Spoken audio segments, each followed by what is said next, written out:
3 généraux israéliens, ni tués, ni blessés, capturés, sortissent d'une installation que l'armée israélienne, l'IDF, avait classée parmi les centres de commandement les plus sécurisés de tout le théâtre d'opération Nord. Et à l'instant où cela s'est produit, tout ce que vous pensiez comprendre sur l'équilibre des forces dans ce conflit est devenu caduc. Ce n'est pas l'histoire d'un raid. Ce n'est pas l'histoire d'un coup chanceux ou d'un accident de champ de bataille que personne n'avait vu venir. Ce que le Hezbollah a exécuté ce matin est l'opération unique la plus lourde de conséquences menée par une organisation militaire non étatique dans l'histoire moderne du Moyen-Orient. Et la raison pour laquelle elle est lourde de conséquences, c'est pas l'opération elle-même, c'est ce que cette opération prouve. Elle prouve que le Hezbollah a passé des mois, peut être davantage, à bâtir un niveau de pénétration du renseignement dans la sécurité du commandement de l'IDF. Un niveau si précis, si profond et si mature sur le plan opérationnel qu'il a pu entrer dans une installation militaire israélienne sécurisée, localiser 3 des personnes les mieux protégées personnellement dans la hiérarchie militaire israélienne et les faire sortir vivantes, pas mortes, vivantes. Parce que des hommes morts ne peuvent pas être utilisés, des hommes morts ne peuvent pas être échangés, des hommes morts ne s'assoient pas à une table de négociation et ne représentent pas un levier capable de faire plier des gouvernements. Des généraux vivants, eux, le peuvent. Et moins de 4 heures après la confirmation, le Hezbollah présentait déjà ces conditions. Il n'ouvrait pas un dialogue, il ne demandait pas de discussion préliminaire, il présentait des conditions. Ce seul mot vous dit tout sur qui détient le pouvoir dans la conversation qui vient de commencer. Ce que je vais vous expliquer ce soir, ce n'est pas la version de cette histoire que les commentaires dominants vous donnent. Je vais vous amener dans la mécanique opérationnelle de cette capture, dans la manière dont elle a été physiquement exécutée et dans ce qu'elle révèle sur l'architecture du renseignement du Hezbollah. Je vais vous amener dans la logique stratégique de ce que le Hezbollah veut réellement obtenir de cette négociation et pourquoi le cadrage d'échange de prisonniers que vous voyez dans les titres est catastrophiquement incomplet. Et ce que cette fenêtre de perturbation signifie pour chaque adversaire dans le théâtre d'opération Nord en ce moment.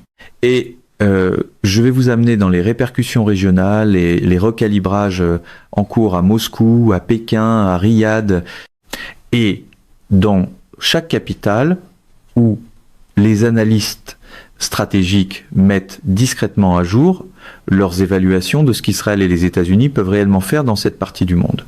Parce que ces répercussions redessinent déjà l'ordre régional et elles le font plus vite que quiconque à Washington n'est prêt à l'admettre publiquement.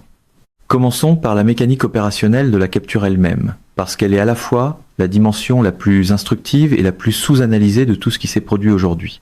Capturer simultanément 3 officiers généraux israéliens à l'intérieur d'une installation de commandement sécurisé n'est pas un raid commando qui a eu de la chance. C'est la phase finale d'exécution d'une campagne de renseignement et d'opérations spéciales développée pendant des mois. Une campagne qui a exigé une sécurité opérationnelle extraordinaire à chaque étape de sa préparation et qui a nécessité un niveau de précision d'exécution, la plaçant parmi les opérations délibérées de capture humaine les plus sophistiquées jamais menées par une organisation militaire, étatique ou non étatique, à l'ère moderne. Comprendre ce que la mission exigeait vous dit directement quelle capacité le Hezbollah a démontré en la réussissant. Les généraux capturés n'étaient pas déployés à l'avant dans un environnement de combat actif où la proximité avec la ligne de contact crée une exposition naturelle. Ils opéraient depuis une installation que le commandement nord de l'IDF avait désignée comme un centre sécurisé de coordination du commandement. Une installation renforcée située derrière la ligne de contact immédiate, protégée par des périmètres de sécurité physique superposés, couverte par des systèmes de surveillance électronique et défendue par un détachement dédié de protection rapprochée dont l'objectif précis était de s'assurer que les officiers généraux à l'intérieur de cette installation ne puissent pas être physiquement atteints par des forces hostiles. Que le Hezbollah les ait atteints dans cet environnement est une déclaration de capacité qui doit être examinée avec soin. Cela nous dit d'abord que le Hezbollah possédait une connaissance détaillée et actuelle de l'installation. pas une connaissance approximative tirée d'une surveillance générale de la zone, mais une connaissance structurelle précise. Une connaissance suffisante pour planifier un itinéraire d'infiltration spécifique à travers le périmètre défensif, identifier les fenêtres temporelles exactes pendant lesquelles les cibles principales seraient présentes et accessibles, et exécuter une séquence d'extraction dans des conditions empêchant le dispositif de protection de neutraliser la mission avant que ces objectifs soient atteints. Cela nous dit ensuite que l'opération a été menée avec une vitesse et une violence d'action qui ont submergé le détachement de protection rapproché avant qu'une réponse défensive cohérente puisse être organisée.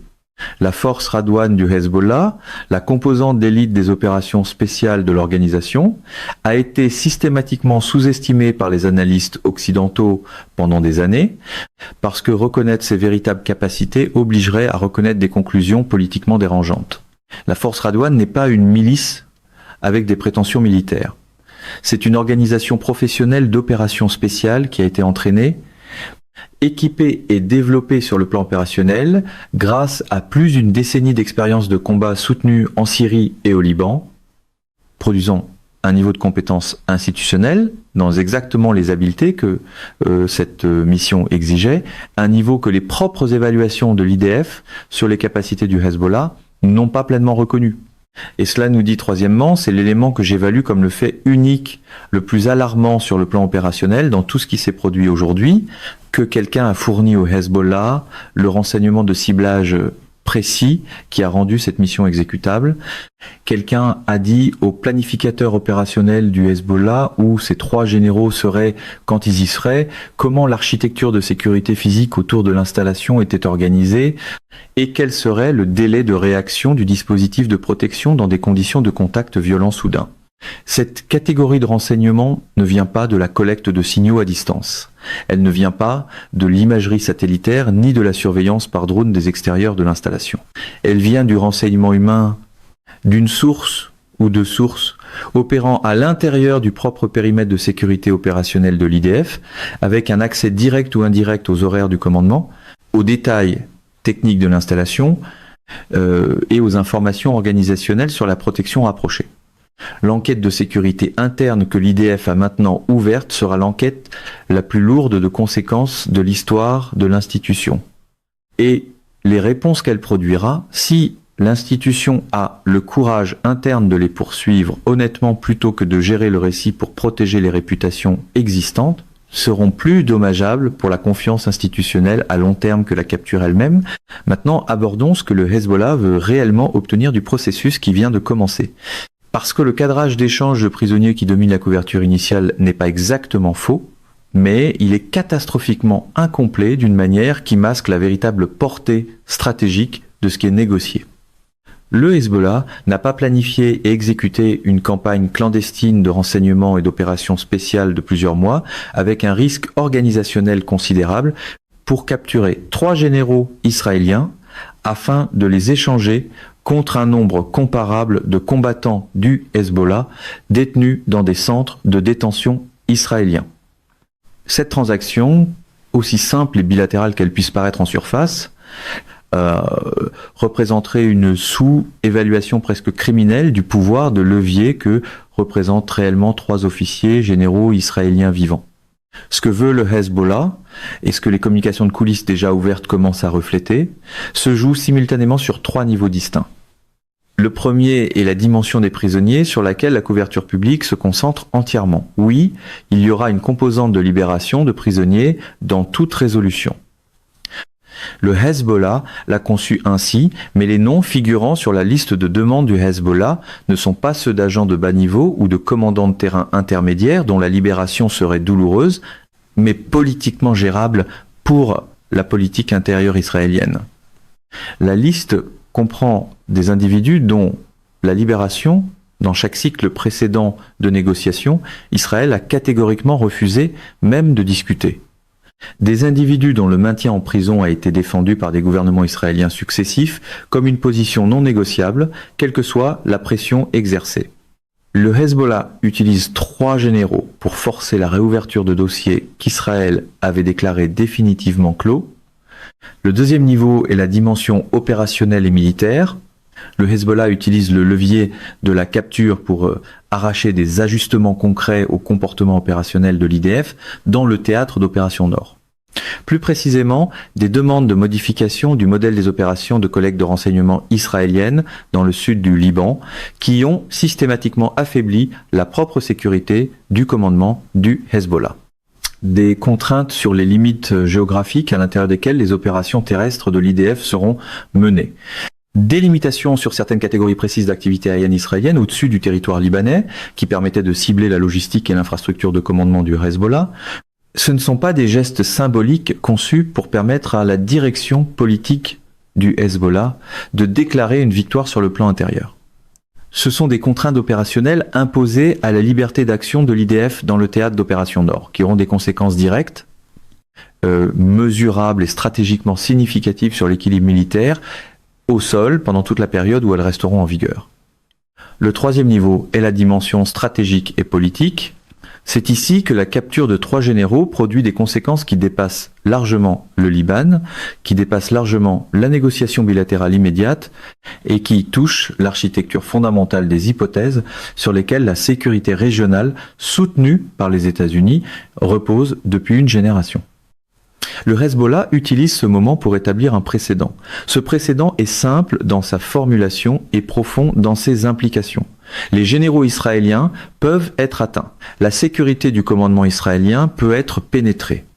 L'hypothèse de l'invulnérabilité militaire israélienne, le fondement psychologique sur lequel la dissuasion dans le théâtre d'opération Nord repose depuis des décennies, la croyance selon laquelle l'IDF agit depuis une position de supériorité organisationnelle et technique, si complète qu'une opération comme la capture d'aujourd'hui se situe en dehors du champ des possibilités réalistes pour tout adversaire. Cette hypothèse a été contredite sur le plan opérationnel. Pas contestée théoriquement dans un article universitaire, pas disputée rhétoriquement dans un discours politique, mais contredite opérationnellement par des événements physiques que chaque acteur de la région peut observer, évaluer et intégrer à ses propres calculs stratégiques. Cette contradiction, une fois établie dans le registre opérationnel, ne peut pas en être tirée par une action militaire ultérieure. La question de la cohérence du commandement est l'endroit où les implications opérationnelles des événements de ce matin se traduisent le plus directement en vulnérabilité militaire immédiate. Le commandement nord de l'IDF ne fonctionne pas comme le suggère un organigramme. Il fonctionne comme tous les vrais commandements militaires fonctionnent, par un réseau dense de relations personnelles, de canaux de communication informels, de conscience situationnelle partagée construite par une expérience soutenue dans l'environnement opérationnel précis et de savoir institutionnel que les commandants expérimentés portent dans leur tête sur la manière dont leur formation particulière se comporte réellement sous pression. La perte simultanée de 3 nœuds supérieurs dans ce réseau ne crée pas simplement 3 postes vacants organisationnels qui peuvent être remplis par les prochains officiers dans la chaîne de succession, sans conséquence opérationnelle. Elle crée une perturbation systémique dans le système nerveux organisationnel de tout le groupement opérationnel Nord, dont les effets se répercutent simultanément dans chaque domaine fonctionnel. La coordination de l'appui-feu d'artillerie se dégrade, la fusion du renseignement se dégrade, la gestion logistique se dégrade. Chacune de ces dégradations fonctionnelles est individuellement gérable par un commandement compétent opérant dans des conditions normales, avec suffisamment de temps pour se reconstituer. Ensemble, dans un environnement de combat où le Hezbollah vient de démontrer qu'il sonde activement et exploite exactement ce genre de vulnérabilité structurelle, elle crée une fenêtre d'exposition opérationnelle réelle que tout adversaire compétent, conscient de la situation, cherchera à exploiter avant que la structure de commandement ait le temps de se reconstituer. La réponse de Washington à ce développement a été traitée dans la couverture publique avec un degré d'interprétation charitable qui, selon moi, obscurcit ce que la réaction américaine révèle réellement sur l'état du levier américain dans la situation actuelle. Les appels entre Washington et Tel Aviv dans les heures suivant la confirmation de la capture n'étaient pas les appels d'une superpuissance gérant une crise depuis une position de confiance stratégique. C'étaient les appels d'une administration procédant à une recalibration urgente en temps réel de ce qui est réellement réalisable dans le théâtre d'opération Nord dans les conditions actuelles et du coût réaliste que représenterait la poursuite de ces objectifs. Il y a l'absence de demande de libération immédiate et inconditionnelle, comme préalable à tout engagement. Il y a le langage de résolution encadrée et de processus diplomatique. Il y a aussi l'évitement visible du type d'engagement déclaratoire envers les positions de négociation israéliennes que les administrations précédentes déployaient par réflexe lors de moments de stress militaire israélien. Ce sont les signaux d'une administration qui a conclu sur la base de sa propre évaluation de la situation opérationnelle, que la position de négociation que Washington est capable de soutenir est matériellement plus faible que celle qu'il préférerait projeter. Les stratèges du Hezbollah ont passé des décennies à développer la capacité de lire les signaux diplomatiques américains avec précision. Ils liront les signaux de Washington aujourd'hui avec exactement la précision qu'ils méritent. Les répercussions stratégiques plus larges se propageront dans le système régional d'une manière que la couverture immédiate n'est pas encore équipée pour retracer. Le calibrage prudent de la posture régionale de l'Arabie Saoudite sera mis à jour à la lumière d'une évaluation modifiée de la capacité militaire israélienne. Les calculs du gouvernement syrien concernant les coûts et les avantages des opérations israéliennes au-dessus du territoire syrien seront mis à jour. Les organisations miliciennes irakiennes qui opéraient à des niveaux d'activité calibrés selon leur évaluation de la capacité de réponse israélienne et américaine se recalibreront. Aucun de ces ajustements individuels ne sera spectaculaire dans son expression immédiate. Ensemble, ils produisent un environnement régional dans lequel le plafond implicite de l'activité opérationnelle anti-israélienne et anti-américaine s'est déplacé de façon mesurable vers le haut, conséquence directe d'une seule démonstration de ce que le Hezbollah peut réellement faire lorsqu'il possède le renseignement, l'entraînement et la discipline organisationnelle nécessaire pour exécuter à ce niveau. À Moscou, le traitement stratégique des événements d'aujourd'hui sera mesuré et délibéré dans son expression publique et véritablement satisfait dans son évaluation privée. La Russie n'assume aucun coût opérationnel direct à la suite d'un développement qui dégrade la crédibilité stratégique américaine au Moyen-Orient et valide les évaluations russes sur la trajectoire de l'influence américaine dans la région. La Russie ne célébrera pas publiquement. Elle se positionnera comme un acteur constructif potentiel dans le processus de résolution. Et elle notera en privé que l'investissement stratégique dans la relation iranienne continue de générer des rendements qui s'accumulent dans chaque théâtre où les intérêts russes et américains sont en concurrence. À Pékin, l'attention analytique se concentrera sur la dimension du renseignement de ce que la journée a démontré. La pénétration humaine de la sécurité du commandement israélien qui a rendu cette opération exécutable est une preuve de concept pour une catégorie de collecte patiente et de longue durée contre des cibles adverses durcies, directement pertinentes pour la propre approche chinoise de la compétition stratégique. La démonstration que des années de collecte soutenues peuvent produire des résultats opérationnels d'une telle ampleur contre l'un des établissements militaires les plus soucieux de sécurité au monde sera étudiée à Pékin avec l'attention institutionnelle minutieuse que la Chine accorde à chaque développement qui confirme la viabilité de ses propres méthodes stratégiques.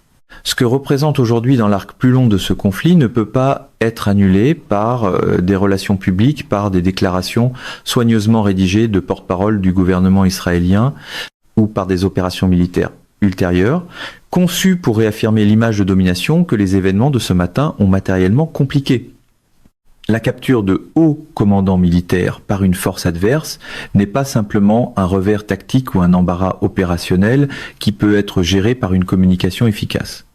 C'est une rupture dans la mythologie de l'invulnérabilité militaire, et la mythologie militaire n'est pas une chose superficielle. C'est le substrat psychologique sur lequel repose la dissuasion. Ce substrat s'est fissuré aujourd'hui, et les fissures ne se combleront pas d'elles-mêmes. Chaque commandant de l'IDF qui opère dans le théâtre d'opération Nord, à partir de ce jour, le fait en sachant que le Hezbollah a démontré à la fois la capacité et la volonté institutionnelle d'atteindre l'intérieur d'installations de commandement sécurisées et d'extraire physiquement le personnel le plus protégé de la hiérarchie militaire. Les conséquences comportementales de cette connaissance créeront une friction persistante dans le comportement du commandement qui dégradera l'efficacité opérationnelle d'une manière véritablement difficile à quantifier, mais véritablement impossible à écarter. L'ordre régional qui existera demain matin n'est pas l'ordre régional qui existait hier, et la négociation qui vient de commencer n'est pas une négociation au sujet de 3 hommes. C'est une négociation sur qui décide de ce à quoi ressemblera le Moyen-Orient pour la décennie à venir. Mesdames et messieurs, notre émission d'aujourd'hui s'arrête ici. Nous vous invitons à partager votre avis personnel dans la section des commentaires ci-dessous. Perspective politique vous salue et vous donne rendez-vous très bientôt.